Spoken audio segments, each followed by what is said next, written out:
Hey everybody, it's Chris with Drop Dice, and today we are asking what is Blades in the Dark, as we have been for the past couple days.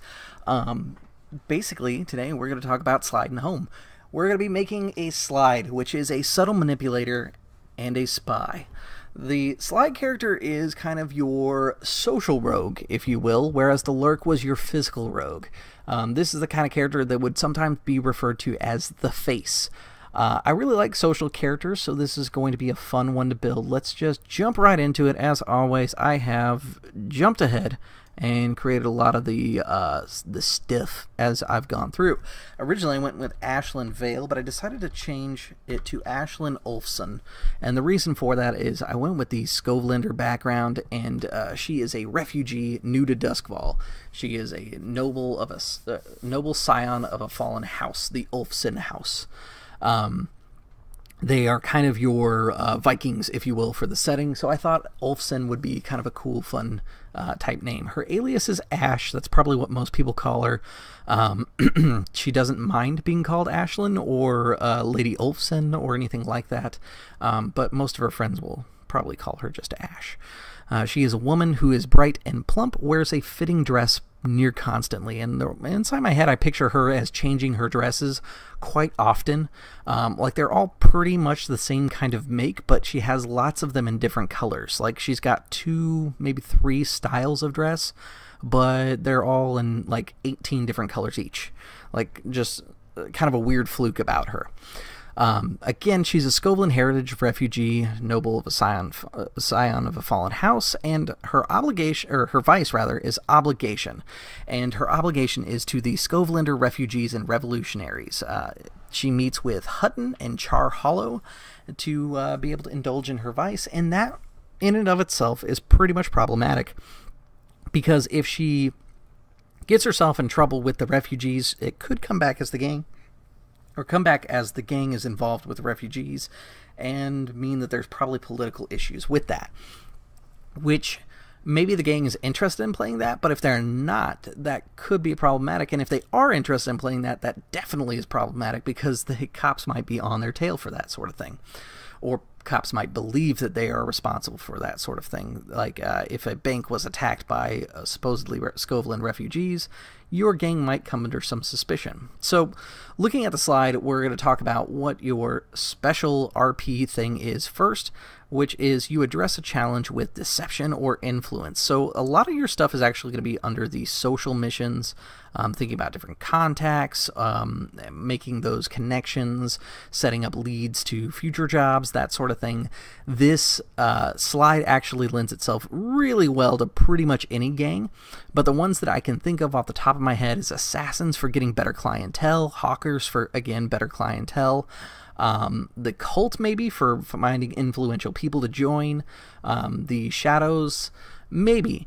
They would probably be like a second string person for shadows, because shadows are more like your physical scoundrel type people, thieves and such not. Smugglers, definitely. You could definitely like talk your way through a lot of stuff and get past guards and stuff like that. Bravos, I don't know that they'd fit in super well. You could always take things from other playbooks and make yourself fit a little better if you happen to be playing with a group of Bravos, or just be kind of the wise-ass, smart-mouth punk inside the group of Bravos that kind of gets them in trouble because you run your mouth too much. And maybe that's a good way to play the slide as a Bravos person. So the questions inside here: is there anything true about you at your core? Or are you whatever you need to be day to day? Are all your relationships merely gambits that you play for your advantage? Think of the slide as a grifter. It's your social rogue. So going down the list, your starting actions are: you get 1 point in consort and 2 points in sway. Some of the starting builds here is the siren, the prestige, the grifter, and the spy. Because it feels like a grifter thing, I'm kind of drawn to the grifter. Let's take a look at the special abilities with it. It's called a little something on the side, which I know what that one does. It's one of my favorites. So how about we just go down the list instead? Looking down the list, there's a Rook's Gambit, which allows you to take 2 stress to roll your best action rating while performing a different action. Say how you adapt your skill to use this ability. In the descriptor, it says this is the jack of all trades ability. And I really like it because it allows you to be the con man. You can roll your your hunt instead of your skirmish because you took 2 stress and you are describing it in a way that hunting makes sense. You're using a rifle inside a skirmish, which normally would be a skirmish ability, but you basically backed off and shot them, that sort of thing. It's talking your way narratively out of a bad situation, but still having a way in-game to mechanically back it up, which is I'm a big fan of. The next one is called Cloak and Dagger, which is when you use a disguise or other form of covert misdirection, you get a bonus die to confuse or deflect suspicion. When you throw off your disguise, the resulting surprise gives you the initiative in the situation. So basically, think of it like in the animes when they're all disguised and then they throw off their disguise and it does like this big whirl, and then like you appear there as yourself and they're like, what's going on? That's basically Cloak and Dagger. Kind of a funny ability, but I like it. Ghost Voice, which is, a secret method of interacting with ghosts or demons as if they were normal humans, regardless of how wild or feral it appears. You gain potency when communicating with the supernatural. I like this one because some ghosts, narratively speaking, should not be open to talking to. You shouldn't be able to really talk down a demon, for example, unless the demon happens to be one that engages in deals and trades and things like that. So having Ghost Voice is pretty cool because, say, there's a demon that doesn't speak in a language that you understand, you have a way to communicate with this feral beast that could actually cause you to get something without having to fight for it necessarily. And that's pretty neat here. The second part of the ability does increase your effect when using social interactions with the supernatural, so that means that you'll be doing it better than a normal person could, just in general as well, if they are able to communicate with a normal person. The next one is called Like Looking into the Mirror. You can always tell when someone's lying to you. That one's a really cool one. I like a lot of the slide abilities just because I like social characters, so this is like my favorite part, talking about the slide and the spider. Next is a little something on the side. That's the one that we were talking about for the grifter, which is at the end of each downtime phase, you gain +2 stash. Let's take a quick moment and talk about what stash is and how that works. So these boxes right here on the character sheet that are grayed out is your stash. Every time you fill up one of these boxes, it goes towards ultimately filling up the end here. Once you fill that up, that means you've gone up a tier in your social ranking. You have better clothes, better living arrangements, and when you ultimately retire or get forcibly retired, your character has a better retirement. If you were to fill up all 4 of these stash boxes, you could probably have your own business and be a functional NPC that could be a part of somebody else's Sly Friends or something like that, whereas if you have one, maybe you end up with like a small hovel, that sort of thing. To put coins inside your stash, your savings account, if you will, it's a 1-for-1 trade. So if I had 3 coin, let's say, and I want to take away one of those coin to fill in one of my stash blocks, I just drop it down to 2, and then it's 1 there. But let's say that I want to get a coin out of my stash. I won't be able to do that until there are 2 coin in my stash. So for example, let's say I do another mission, I come back, I've got 4 coin that I gained. So I'm going to put 2 in my pocket to fill that up, and then I'm going to put another 2 inside my stash. Through downtime activities, I end up burning up all of my coins. I'm down to 0, but I need to do one more activity. So what I'm going to do is take 2 out of my stash, dropping it down to 1 again, and give myself 1 coin. As you can tell, it's not very fruitful to take from your savings account. So once it's in there, I'd recommend leaving it there unless it's an emergency. If you're at war and you desperately need that extra action, it's probably worth it, but for the most part, probably not necessarily worth your time. So that is how stash works, and why the grifter type would definitely have that type of ability where you can get a bonus to your stash at the end of downtime. So like if I was to take that when I had 1 left in there, at the end of downtime I would get 2 back. The really cool thing is if I do something on the side, basically I could either take 2 to my stash, or I could cash out some of that stash and get another 1 in my pocket, which basically means that you have more money to manipulate things, because sometimes you need to spend coin to loosen lips and get some secrets out. Next up is mesmerism. When you sway someone, you can cause them to forget that it's happened until the next time they interact with you. This is cool because it's like what grifters really do in real life.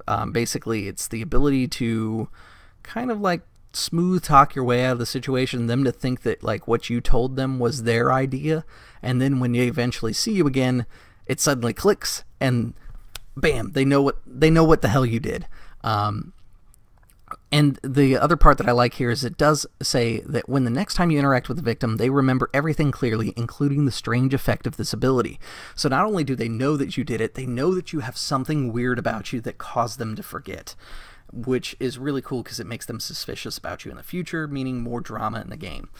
Next is Subterfuge, which allows you, it's a special armor ability, resist a consequence from suspicion or persuasion, or push yourself for subterfuge, like the actual like sabotaging things. So that's definitely a cool way here. Next is going to be Trust in Me. You get one extra die when you are interacting with a target with whom you have an intimate relationship with. So once you've established trust with people, you get a bonus die for you. The little descriptor on here says this ability isn't just for social interactions. Any action can get the bonus. Intimate for you in the group is for you and the group to define. It does not exclusively mean romantic intimacy. So for example, let's say once I start picking out my friends and allies here, let's jump over to that list. For example, the one that I really like, since I'm going to go with this grifter, let's actually double back and do the grifter skill points first before I get too far here. That is 1 in consort, bringing me to a total of 2. I already have 2 in sway. Then I will gain 2 in finesse, which is doing things dexterous by hand, and 1 in study. And I think that really fits the idea of my noble scion too, so definitely cool there. Looking at the Sly Friends list, I've got Beryl, who's a drug dealer, perhaps a reliable underworld contact or an old partner with a grudge. Bazo Baz, a gang leader, perhaps a paramour pursuing your affections, or perhaps a former lover now scorned. Clyra, a tavern owner, perhaps a good source of gossip. Nyrix, a prostitute, perhaps information to spark potential marks, or a rival manipulator. Harker is a jailbird, perhaps a friend who helped you when you were in prison, perhaps an enemy who hurt you when you served your time. So going over that list, you can always, of course, create your own. I am simply picking from the list and kind of indulging on some of the suggestions that they have just for ease of making a character quickly. If you decided that you wanted to go with maybe one of the established NPCs in the setting, and say you wanted to go with, let's open up Duskfall, and we'll open up the nobles for Charter Hall, which is kind of a nicer area here. Let's take a look at who's here. There's Lady Drake, who is a magistrate who's reasonable when it comes to street crime, as long as the offender's purse is sufficient. She is flexible and shrewd. And then there's Lord Penderin, which I've used before. I like the idea of Lady Drake. Maybe Lady Drake is my source of information on the street and things like that, since she is a magistrate and she's kind of corrupt. That means I could probably buy her off when I need to. So instead of going with one of the ones that are on there, I'll go with Lady Drake, magistrate. And my GM, of course, will have a conversation with me, and if he's okay with that, I go, okay, that is my ally. And for my down, I'm just going to pick one off the list. I'm going to say that I like the Nyrix, a prostitute, just because it's perhaps a rival manipulator. I like the idea of another grifter being the grifter's rival. That's something they did in Leverage a couple times, and I really like it. I think that's like one of the cool things about being a grifter is that you have to deal with other grifters, see their plans, adjust your plans accordingly, stuff like that. I think that's a cool thing to play out. So that kind of shows how this character would play out. Because we're talking about the deception influence, we talked about the different types of gangs that are available. This is where gather information really becomes important. When you roll for something normally, you set up, like let's say you want to sway someone. If there's a risk involved, you do a normal roll, and you decide if it's controlled, risky, or desperate, and you also decide the effect. So for example, I'm doing a risky standard with no bonus dice, and in that situation, this character, Ashlyn Ulfson, would get a 6, which means that it's a success. But if I'm gathering information doesn't always mean that there's going to be a risk involved. If so, I can do a fortune roll. How fortune rolls work is pretty much the same as using one of your moves here, like for consort, which I will call it consort, even though you'll see how it's different here in a second. It'll ask you then how many dice you are going to roll. I have 2 dots, so I have 2 dice. I am going to get help here because I'm speaking with Lady Drake, the magistrate, who's my ally. And then it will roll 3 dice. And as you see, it didn't ask me for my position or effect. This is something that position and effect wouldn't necessarily affect. So with a 5, I can say that, okay, that means you succeed, but there might be a cost associated with it. Lady Drake, who is kind of greedy, wants you to grease her palm. So if you are willing to do her a favor, she wants money from somebody that owes her. She's willing to give you the information. Or you can simply pay a coin and raise that to a 6 instead of a 5, and she'll work with you anyways because you bribed her, and she'll get someone else to do the dirty work for her. So let's say that my character, who's the Slide, pays her off and spends a coin out of pocket to get the information. Now, these are some of the questions that you can ask. Some NPCs the GM may limit you on how many questions you can ask, but for the most part, there's not really a limited list of questions. These are kind of suggestions, and you can always include your own after that. Let me flip over real quick to another section inside the book. So if it's a common knowledge thing, the GM will simply answer your question for you. Like the example here is they talk about using the command roll to ask where someone gets their supply, and that's kind of risky. So basically on a 1 to 3 he admits that he gets his supply from the red sashes. On a 4 to 5 he tells you that he works for the sashes because they force him to. On a 6 he also reveals the time and place that he picks up the stash each week.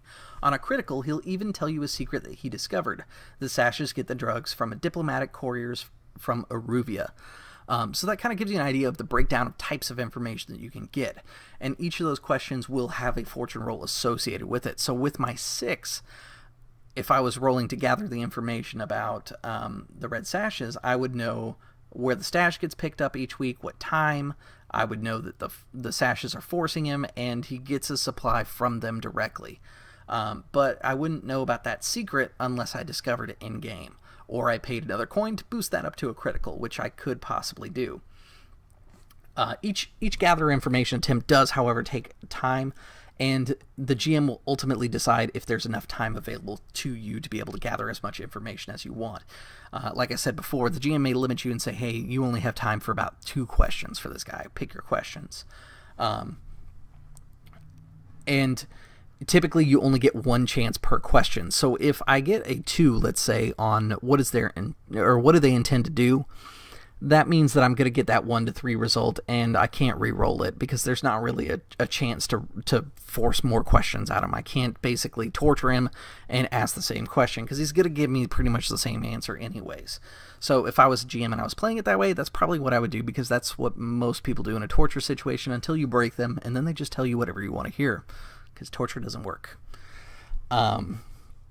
Next here is you can also let's see here, look at the moves to see what would be considered like the most common ways to gather information.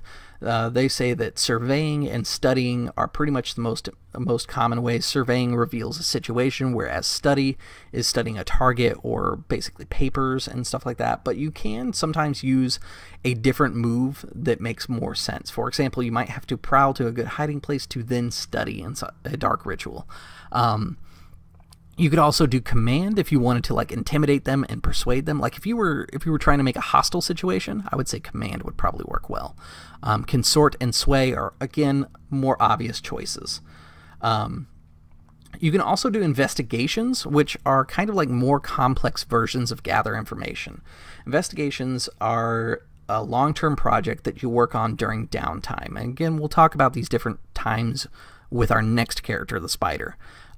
Because the Spider does take advantage of those downtimes, pretty much just the same amount that the Slide does, but we're going to talk about social situations first with the slide before we get that deep into it. So basically, when you create the long-term project, the GM will tell you how big that clock is going to be, and once the clock is filled, you have the evidence needed to ask your several questions about the subject of the investigation, as if you had a great effect. So the kind of staple chart here about gathering information is if you have great effect, you get exceptional details, the information is complete, and follow-up questions may extend into related areas or reveal more than you hoped for. Standard is you get good details, clarifying follow-up questions are possible, and limited is you get incomplete or partial information. More information gathering will be needed to get all the answers. So it's pretty obvious, just kind of seeing how it works. And then it goes into some examples of different ones of pretty much every skill about how you could use it to gather information. And some of them I really like because they're ones that you wouldn't think of. Like going down this list, the one that I think would probably be a little bit less obvious would be, let's see, we talked about command. Basically, you're forcing them to tell you through like intimidation tactics. It says you might command a local barkeep to tell you what he knows about the secret meetings held in his back room. What's really going on here? What is he really feeling about this? Is he part of the secret group? You can do consort, hunt, study. Studies listed twice if you were to do it on books or a person. Survey, which could be a house or to case it for a heist, or survey to look at a charged situation when you meet another gang. Sway, which could be working your way through a crowd, or you could do sway on a one-on-one basis. Since this character happens to be more of a social type character, that's really good that we got 2 points going into consort and sway. So dropping over to the special items for the slide here. Let me jump right over to that side. So these are mostly pretty easy to understand. You have fine disguise kit, a fine clothing and jewelry set, a cane sword, which is pretty cool. Let's all admit that.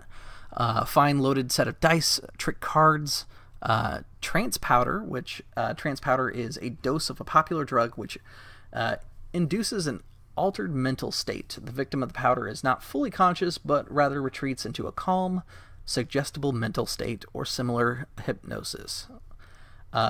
hypnotism, rather.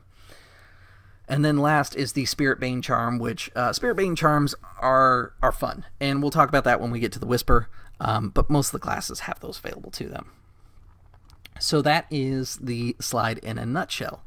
When we gather up next, we're going to talk about the Spider, who is also a social character, but is defined as the devious mastermind. Keep in mind that difference between the subtle manipulator and spy. Your Spider is going to take a little bit of a sideways approach to its manipulation. As always, guys, make sure that you check out some of the other Blades in the Dark channels that are, or the YouTube channels that are going on here, and find some other games that could inspire you. One of the ones that I wanted to point out to you guys this time was, let's see, trying to think of the ones that we just did before. Eric Vulgaris has been doing a game on his channel. He also does a game of Wheel of what is it called? Wheel of Fire. I'm screwing that up, I bet. Which is pretty good. And then he does like Torchbearer, some old school style games. But his Blades in the Dark series is called Never Sunny in Duskfall, which is kind of a play on Always Sunny in Philadelphia, and is pretty good. Another person to check out would be trying to think if I have anybody else on my list. I do not at the moment. So I will find more people's games to point you towards. I know that if you go to the Google community, there are more than a few people that post things inside there, so definitely check that out. It is the Google Blades in the Dark community. I know that Sean, who's one of the guys listed as being part of the Blades in the Dark project on an editing and authoring level, he has a lot of playthrough recaps that he does, and those are very interesting to read because he talks about the mechanics that go into it, the story behind it, and it's a very thorough way to catch a game even though you're not necessarily watching it. So if you prefer to read, check out Sean's stuff as well. As always, guys, like, share, comment, subscribe, and I will see you guys at the gaming table.